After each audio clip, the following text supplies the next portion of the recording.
আমার বাড়িতে মোট দুটো ড্রাগন ফলের গাছ আছে। আর এই ড্রাগন ফলের গাছগুলো 1 বছর এখনও পূরণ হয়নি, এদের বয়স আরও 2-3 মাস বাকি আছে। আর এই গাছের গোড়ায় অনেক আগাছা জন্মেছে, সেইগুলোই পরিষ্কার করছি।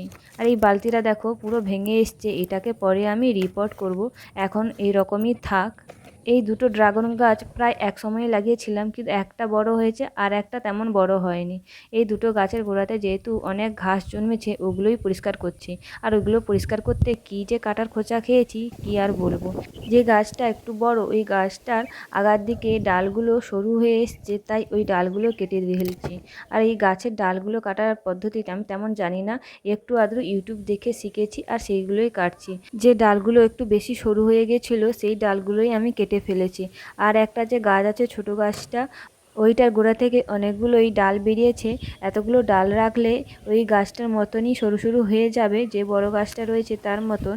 তা যাতে না হয়, এই ডালগুলোর মধ্যে যে ডালটা একটু সরু দেখছি ওটাই কেটে ফেলছি। এই যে বহুত কষ্টে কেটেছি এই ডালটা, এই যে কেটে ফেলেছি। এই দেখো, এই মোট এতগুলোই ডাল কেটেছি। আরও প্রয়োজন পড়লে আমি পরে আর বাকি ডালগুলো কেটে ফেলবো।